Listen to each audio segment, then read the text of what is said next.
The opposition, Kemi Badenoch. Mr. Speaker, on Friday, while borrowing costs hit levels not seen since Labour was last in government, I met business owners and their employees in Chesterfield. One of them told me that his business will not exist in 4 years' time because of this government's policies. It might not even exist next year. The Prime Minister may try to blame his inheritance or blame global factors, but why should anyone trust a word he says over the businesses who are saying again and again that his budget means fewer jobs, lower growth and higher borrowing costs? Mr. Speaker, as she knows, the global economy is experiencing volatility and higher borrowing costs. That is why it was vital that we took the tough and right decisions in the budget to get our finances back in order. We had to deal with the £22 billion black hole that they left.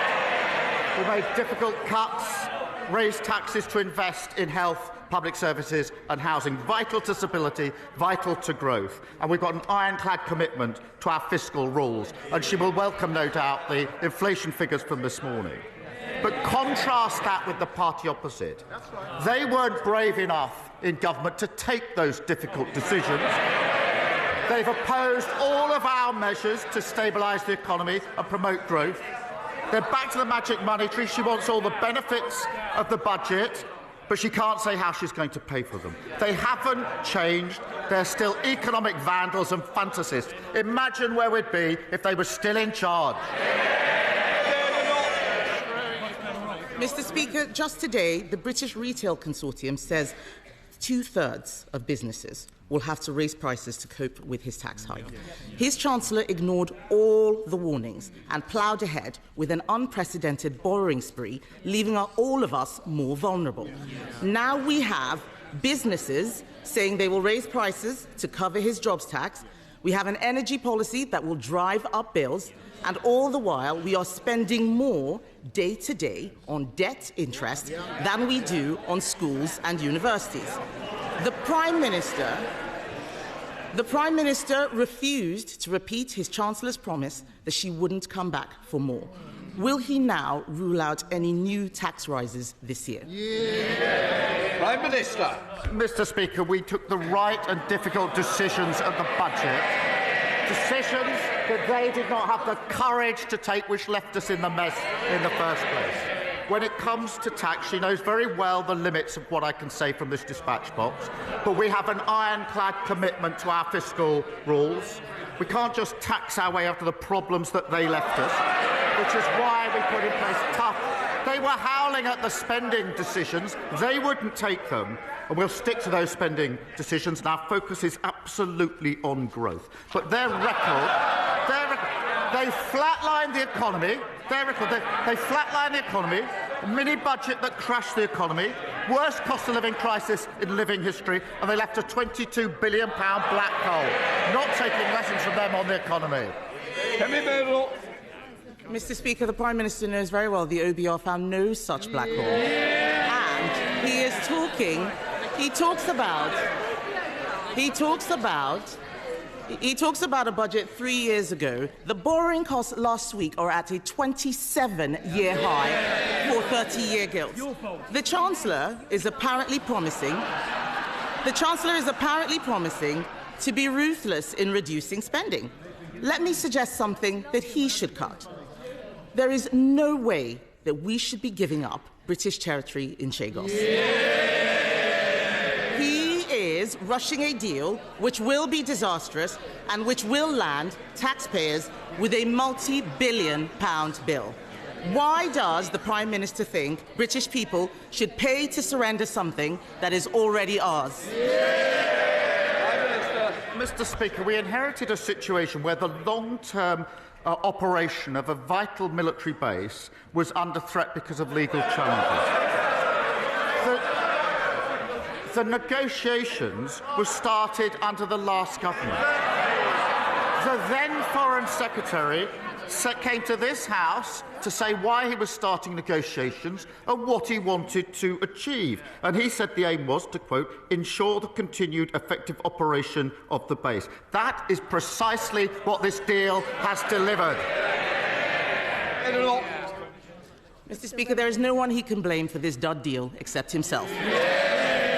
At the budget, Labour were congratulating themselves for having the first female Chancellor, instead of ensuring the country had someone actually qualified to do the job.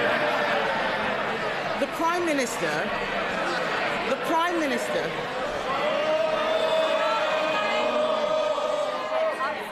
I want to hear... Sorry. I want to hear the Leader of the Opposition. Mr. Speaker, the Prime Minister claims he has full confidence in the Chancellor, but the markets clearly do not. Yesterday, the Chancellor repeated her promise to have just one budget per year to provide businesses with certainty. The talk in the City is that she can't meet her fiscal rules, and there will need to be an emergency budget.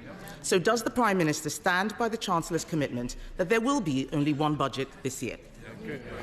Prime Minister. She'll be pleased to know the Chancellor will be in place for many, many years to come. She'll outstrip them. Mr. Speaker, if we all thought the politics was about cheap points, I could criticise their chancellors, but I don't have enough time to go through all of the chancellors that they had. We have one budget, that's what we're committed to, strong fiscal rules, and we'll stick to them, unlike the party opposite.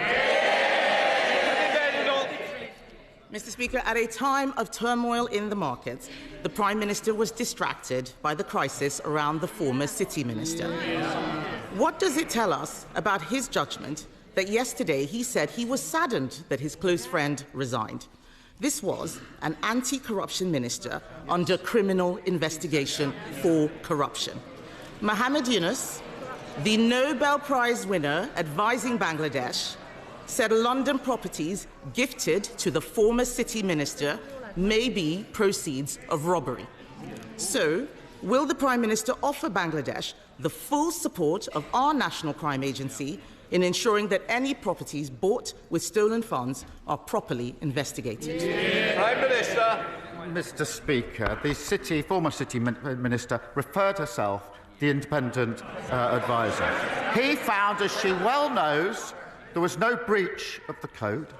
He knows that he found there was no wrongdoing, and the former minister fully cooperated. She referred herself a week ago Monday. I got the report yesterday, and she resigned yesterday afternoon. Compare that with the Shadow Foreign Secretary, who breached the Ministerial Code. Her predecessor, Bartu, ignored it. It was the adviser that then had to resign because he wasn't taken seriously, and she's now serving the Leader of the Opposition. What a contrast. Thank God the British public chucked them out. Mr. Speaker, he did not answer the question about the National Crime Agency. No answer to investigating dodgy Labour ministers, just as last week he didn't want an inquiry that might expose dodgy Labour councils. The Prime Minister knowingly appointed a convicted fraudster as his Transport Secretary. The anti-corruption minister he had full confidence in only days ago resigned yesterday in disgrace. He is negotiating a secret deal to surrender British territory, and taxpayers in this country will pay for the humiliation. Now it turns out his government may write a cheque to compensate Jerry Adams. This is shameful. We left him the fastest growing economy in the G7. In just 6 months, under his leadership, it's been taxes up, borrowing up, mortgage rates up, and that's not all. Business confidence is down, jobs are down, growth is down. Can the country afford 4 more years of his terrible judgments?